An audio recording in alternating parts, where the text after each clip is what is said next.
There's a lot of conversation recently about the acquisition of land at Draxhall, 50 acres to be precise, for the purpose of low-income and lower-middle-income housing by the Minister of Housing. I understand the concerns of many Barbadians who may feel that they have been robbed of the opportunity of having an appropriate settlement for the reparations that ought to be made as a result of the blood, sweat and tears of Barbadians over centuries. I want to make it clear that this is not a matter that we take lightly. Indeed, the Tenantries Freehold Purchase Act was enacted and dealt with by successive governments because we recognize the need for the government of Barbados, whoever that government is, to be able to make reparations for people whose ancestors were forced to live in some of the harshest conditions and were deprived of all opportunities to be able to make the best for themselves and their families. So we get the concept of reparations both domestically, but also, as we have been doing, internationally. The reality is that we have been at the forefront of making the call for reparations against those who contributed to the decimation of this country and the lives of people, while at the same time enriching themselves and building out the Industrial Revolution and that which has now become the climate crisis caused by the greenhouse gas emissions coming from the Industrial Revolution. So we get it.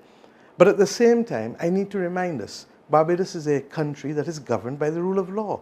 We have never made it a habit, or nor am I aware of any example where we have expropriated people's land when people have land that is a subject of compulsory acquisition. By law, we are due to pay for it.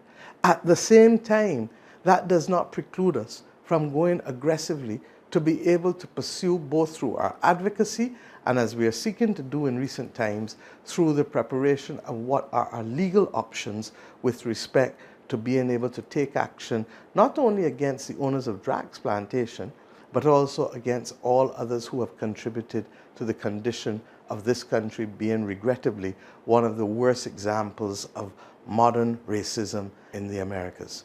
We believe that there is a justifiable case for us to continue to mount. We in fact met with Mr. Drax some time ago. I am not happy with the pace at which these discussions have continued, but believe you me, we will, as we are required to do, pause and to listen to Bajans to understand what is really at stake here, recognizing that we do not cut off our nose to spite our face. And what do I mean by that? That we should not deny ordinary Barbadians who are in need of housing the opportunity to have housing.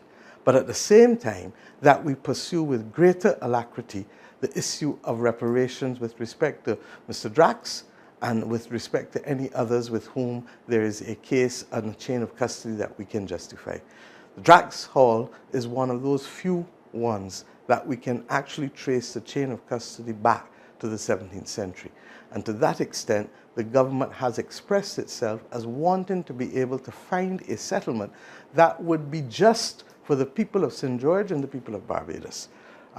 Given the conversation, I believe that it is appropriate for us to pause the acquisition to allow for greater conversation to take place and also for us to be able to see where we are in terms of being able to get some kind of reasonable settlement with Mr. Drax, recognizing that in our conversations, without prejudice to anything else, he is aware that the government of Barbados feels strongly about this and will pursue these matters. I hope that this explains matters to each and every one, recognizing that even though we believe that a wrong has been perpetrated to us, we were always taught as children that two wrongs don't make a right. And those who sought to ignore the law or who sought to make the law and root it in immoral and immoral purposes cannot be our moral compass today as to how we act. Having said that, we will go after all legitimate actions that we can take through advocacy and legal issues to be able to justify our claim for reparations, while at the same time finding ways to meet the day-to-day needs and immediate needs of Bajans who are in need of either housing or who see this as a platform, like through free education, to bring themselves out of poverty. And may I remind those who are singling out Draxhall alone, as we deal with the issue of housing our people, that all of Barbados was a patchwork of plantation tenantries before. And that is why I made the point that the government earlier would have, through the Tenantries Freehold Purchase Act, undertaken one of the most aggressive forms of land reform in the Americas.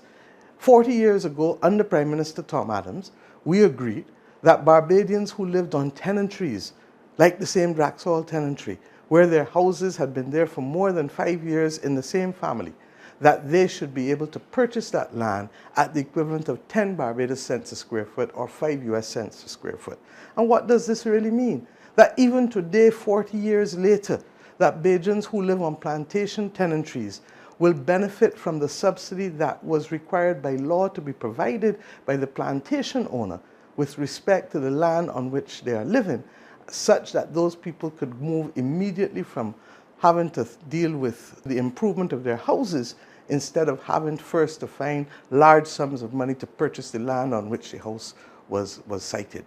And this, as I said, was and is to me one of the most perfect forms of reparations. Regrettably, it was done by the people who themselves were the descendants of slaves.